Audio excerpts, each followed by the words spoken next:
In this episode of The Frieze, the Yankees continue to dominate and now have the best run differential in Major League Baseball. Next, Matt Carpenter has been unbelievable. Should he get more playing time at third base? Plus, Giancarlo Stanton is starting to square the ball up again just in time for the Rays series. We'll also check in on the farm and take your viewer voicemails. Next, I'm Derek, and this is The Frieze. Good afternoon. How do y'all like that? Swing and a miss on 2-2. Swing and a miss.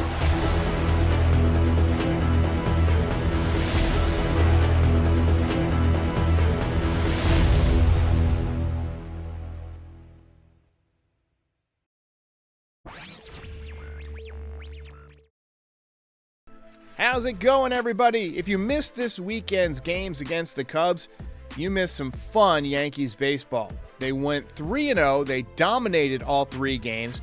Saturday night was tremendous. Just home runs left and right. 6 home runs for the Yankees. And then Sunday, the Yankees put up 18 runs. That is their season high. That stretched their run differential to plus 127. That's over 80 runs better than the second place team, which is the Astros. So the Yankees are on fire, and fans are starting to notice. They are first in AL attendance at 1.137 million fans so far. They've hit 98 home runs as a team, and we know that when the Yankees are hitting home runs, they tend to win. Everyone kept saying, well, what's this team going to look like when the weather heats up? Well, the weather has heated up, and we're starting to see the ball fly out of the ballpark. And the team ERA is an unbelievable 2.85. That is first in Major League Baseball. Just look at the numbers for some of these guys in the rotation. Garrett Cole, who's your ace, has the highest ERA on the staff, 3.63. He's 5-1. Jamison Tyone picked up his 7th win of the season yesterday. He's got a 2.93 ERA. Was not his best start, but look at that strikeout to walk ratio. 52 strikeouts and just 7 walks. Nestor Cortez had a rough outing last time against the Twins. He looks to turn it around against the Rays. He is 5-2 with a 1.96 ERA. More strikeouts than innings pitched. Same goes for Luis Severino, who's having an outstanding bounce-back season. 2.80 ERA so far. He's 4-1. Look at that whip, 1.033. He is all the way back. And Jordan Montgomery continues to impress. He is 2-1, picked up his 2nd win of the season this weekend, 2.70 ERA. Not a big-time strikeout pitcher, less than a strikeout per inning, but the command has been great, a 5-1 essentially strikeout to walk ratio, and look at that whip, 0.975. What a rotation. All right, let's check in on the Aaron Judge chase for history. He has got 24 home runs through the first 58 games of the season. Still more than 100 games to go. I think it's possible he gets to 30 home runs before July, which would be insane. Roger Maris had 22 through this point in 1961. He would finish the month with 27 home runs. I think Judge should have no problem getting to that number at least. And Matt Carpenter has been the story around the Yankees for the past few days. He continues to mash the baseball. His swing is all the way back, folks. He had 36 home runs in 2018, and then just 7 home runs the last 2 years, between 2020 and 2021. But so far this year, 6 home runs in his first 24 at-bats with the Yankees. He is on fire, and he is fitting right in. The mustache has made him a fan favorite. Well, the mustache combined with monster home runs every time he's in the lineup, and he wasn't even supposed to be in the lineup yesterday. I think you're going to see him get more at bats. I saw a nice post from the 4-Train Savages this weekend where they're pondering whether or not he should be the everyday third baseman for a while. And I gotta say, that's an interesting point because Josh Donaldson, while playing solid defense, really hasn't put up the offensive numbers so far. Matt Carpenter has done more damage with the bat in just about a week's worth of games than Donaldson has done over the first 3 months. It's worth talking about. Here's a quick word from the sponsor, and then I got a lot more content for you. Gentlemen, we got to talk about the Manscaped Platinum Package 4.0. It is the one-stop shop for the man who deserves it all, and it comes with a whole bunch of stuff. You got the Lawnmower 4.0 trimmer. You guys know all about that. The Weed Whacker ear and nose hair trimmer. That's a fantastic tool that every guy can use. The Ultra Premium Body Wash. I actually have some of this stuff. It smells really good. Same with the 2-in-1 shampoo plus conditioner. But my favorite part of this package is the boxer shorts. These are the most comfortable boxer shorts I've ever worn, and I think you'll like them too. They're very light, very flexible, and they'll keep your boys dry. Visit manscaped.com and use the code NYY Recaps, that's all one word, and you will get 20% off and free shipping on your order of the Platinum Package 4.0, the best deal yet, and your balls will thank you. Typically, when the Tampa Bay Rays are on the schedule, Yankees fans will stress a little bit because the Rays have been really tough on the Yankees for the past few years, not only during the regular season, but in the 2020 playoffs as well. And the Rays are having a very nice season. They're 35-25, but unfortunately for them, they are 9 games behind the Yankees. They are in 3rd place, and even if they sweep the Yankees, they're still going to be 6 games out. So the Yankees are not worried. Fans are not worried. But they do have some players to watch, to keep an eye on. Shane McClanahan will pitch in this series. He's 7-2 with a 1.87 ERA. Really exciting young pitcher, 98 strikeouts.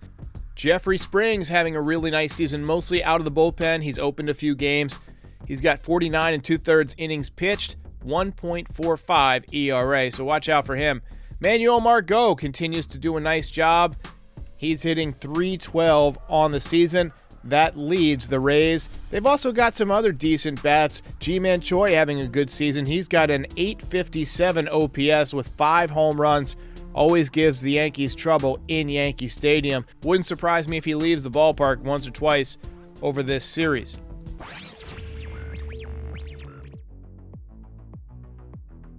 I tell you what, it's so nice to have Giancarlo Stanton back in the lineup. And I think he's getting ready to go nuclear again. We saw some really hard-hit balls from Giancarlo this weekend. And generally, that's the precursor to him going on one of those amazing streaks. Now, so far this season, he's appeared in 48 games. He's got just under 200 plate appearances, 198. And he's having an outstanding year. He's got an .877 OPS. So that's higher than it was last season when he had such a fantastic year. 13 home runs, 40 RBIs, and a .348 on-base percentage. He's walked 21 times.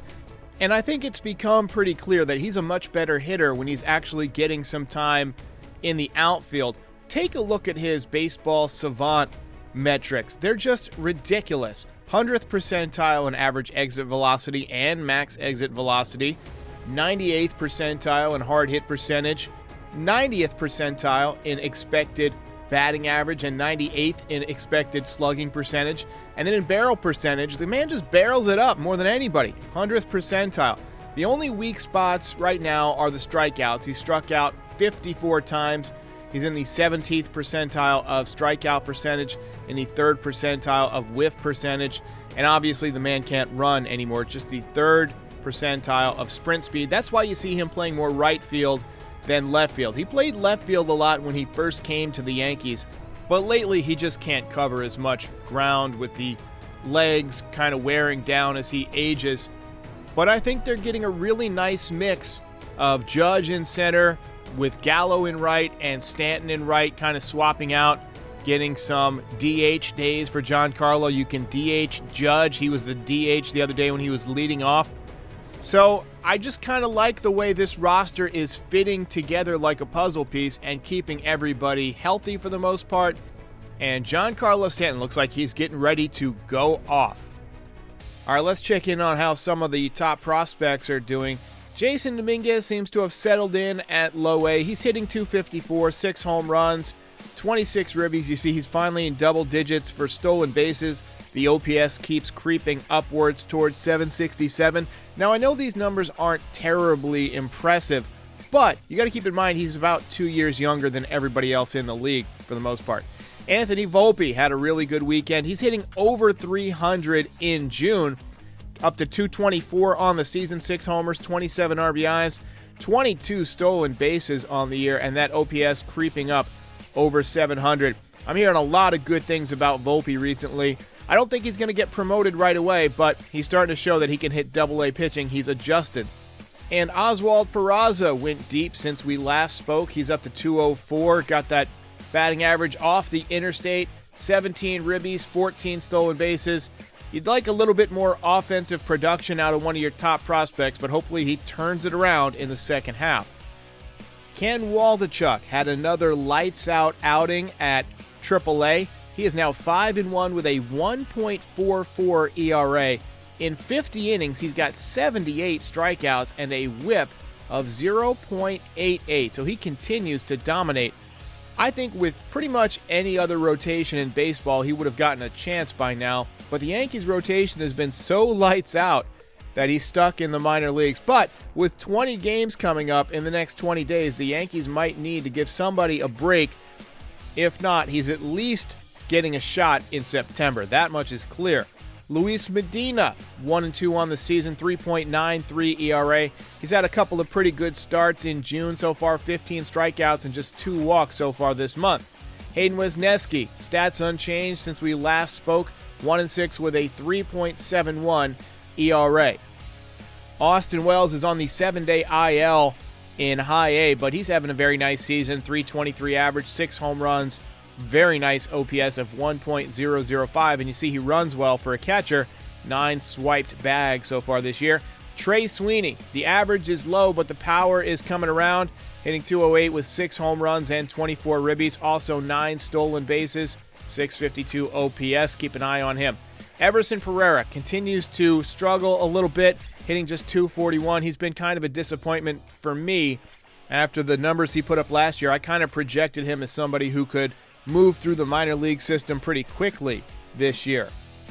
Oswaldo Cabrera, numbers unchanged since we last spoke. Estevan Florial really putting it together offensively in AAA this year, hitting 291, 5 home runs, 18 RBIs, 17 stolen bases, OPS over 800. We know that he can run really well in the outfield. He's got a good arm.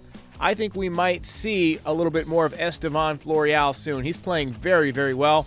And Josh Bro continues to kind of trend downwards after his hot start, hitting 224. OPS has dropped down under 800, going in the wrong direction. 11 home runs and 23 RBI.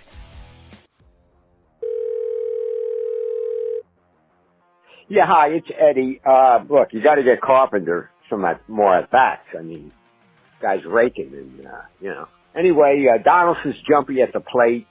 He could play some third base at times. He can DH at times, but he's the best left-handed hitter they got on that team right now. So you got to get this guy a little more at bats. Got to say, I 100% agree. In the immortal words of Tin Cup, ride her till she bucks you, or you don't ride at all. Hey, it's Eric Bobcast and all of us, 66-year-old lifetime Yankee fan. Just a thought. Last week, the Twins were hitting our starting pitching pretty hard, and it made me think, it's almost as if they knew what was coming. And it made me think that little rodent, Gary Sanchez, possibly gave them some inside information because they hit us pretty hard. While I wouldn't resort to calling Gary Sanchez a rodent, that's kind of rough, but I think that you might be onto something. He definitely has caught a lot of these guys, and maybe he gave the hitters on the team some tips on what pitches guys like to go to in certain counts. Be worth noting. Aaron Judge is clearly chasing history. I mean, not just with the home run record, but this guy is looking like the driver of a championship team. 2, Anthony Rizzo was the right choice at first base. I'm sorry, Luke Voigt. I'm sorry to whoever you guys wanted in free agency. Rizzo was the right choice. Aaron Judge will break Barry Bonds' home run record. That is my opinion. I think it's definitely going to happen, and let's go Yankees. Hey, Derek. So as every day goes on, I think the chances of the Yankees re-signing Judge to a big contract become more likely based on how well he's played. With that being said, you're going to have Judge and Stanton on the books for big contracts. You have DJ on there. You have a couple more guys. They do have a lot of money coming off the books in a couple of years. However, They also have Garrett Cole locked up to big money.